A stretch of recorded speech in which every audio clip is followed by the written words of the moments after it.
I'd like to talk with you this evening.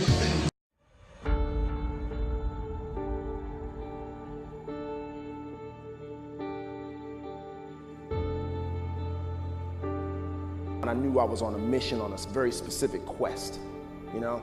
It was bigger than just wanting to be a musician or do movies. It was about finally showing the world what Scott could do. So I had this fire. I had this fire to pursue this musical career. Life will throw you a ton of curveballs. It's scary. But like, if you believe, man, you know? If you believe, and if you want it, and if you want to work hard enough for it, it can be so.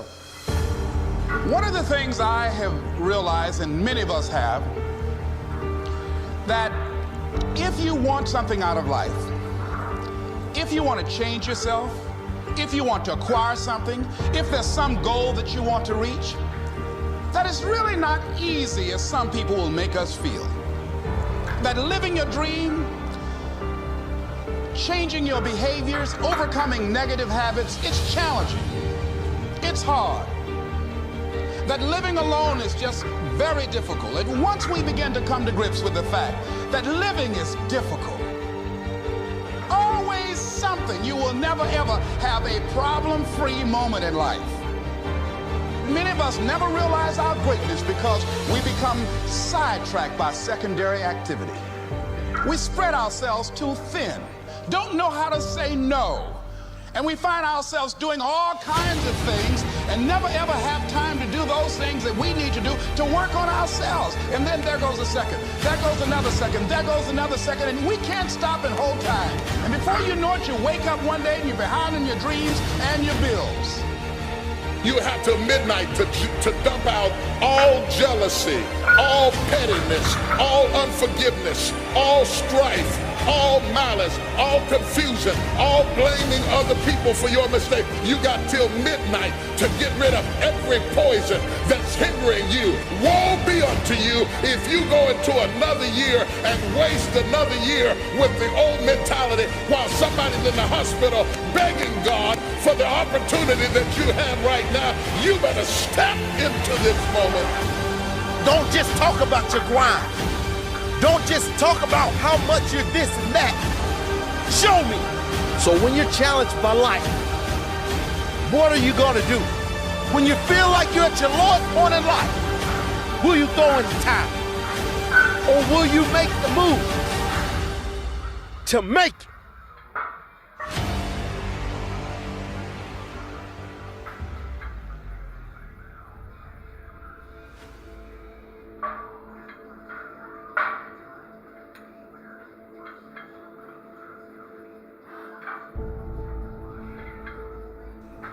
I took up golf recently. I thought, I never play this game. Old man's game, never do it, but my kids play, so I want to play with them. So I go out, and I do really well. I go out on this one day, and I out-power by my instructor. I'm feeling really proud. The next day, I'm not feeling so proud. I keep putting the ball in the water again. I'm so frustrated. Put down another one, put down another one. I don't care. I don't care what my score is. Let's do it. And finally, I was getting frustrated. He's going things like, ain't it a bitch? This is golf. And I'm going, bull. I said, you're a terrible instructor. And said, I know I'm not Tiger Woods, but I should be able to be consistent, and you're just telling me that it's difficult. Telling me it's difficult is not helping. Tell me what to do. He said, well, actually, you're only a little bit off. I said, could have fooled me. He said, no, you're about a millimeter or two off. I said, you're joking. He said, no, watch this. He said, I didn't teach you this yet. He said, when you approach the ball like this, he said, if you change the angle that you're attacking this just 1 or 2 millimeters, in the very beginning, do you see how that changes the arc? This one, instead of being on the green, by 1 millimeter, now you're in the water. 1 millimeter over here, you're in the sand. And he said, and also you're hitting the ground by 1 millimeter sometimes. You're not stroking it, just 1 millimeter. I thought, what a great belief system that when all hell's breaking loose and nothing's working, that you're only 1 millimeter off. Because most people think it's impossible, so they give up. Isn't that true? I'm going to tell you something that every successful person has to do, including you. Believe it or not, every successful person in this world has jumped. I'm going to tell you what I mean by that. eventually you are going to have to jump. You cannot just exist in this life. You have got to try to live.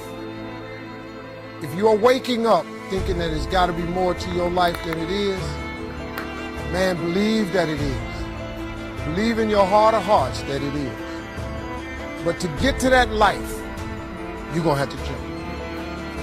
I'll tell you why I call it jumping. See, God, when he created all of us, he gave every last one of us a gift at birth. He never created a soul without endowing them with a gift. You just got to quit looking at gifts as running, jumping, sing, and dance. It's more than that. It's if you know how to network, you can connect dots, you draw, you teach. Some of y'all fry chicken better than anybody else, bake pie. Some of you cut hair, color hair. You've got to identify that gift. Now listen to me. When you see people in life, when you're standing on the cliff of life, when you see people soaring by, when you see people soaring, going to exotic places, you hear about them doing wonderful things. Maybe you look up the street and your neighbor just gets a car every year, every 2 years. You know, how is he doing that? Have you ever thought, maybe this person right here has identified their gift and is living in their gift? Before you die, jump. Just jump one time.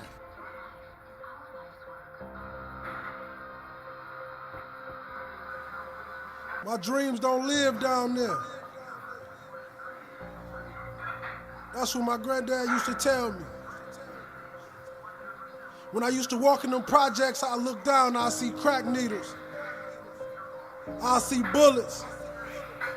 I see blood stains. But when I looked in the sky, I saw my dreams. I saw my opportunity. When I would go to school, they would tell me I was too dumb. They told me I'd be like my father, like my family, selling dope, going to the penitentiary, never seeing what the real world would be. See, I was a kid, couldn't read till he was 16, but my dream was bigger than my reality. I'm telling you, young king, keep fighting, because your life depends on it. Just like when you get hit with that bullet and your boy is telling you don't stop breathing, don't stop fighting, you still got life to live. Because if you lay there in your pool of blood, you're gonna die there. Young king, young king.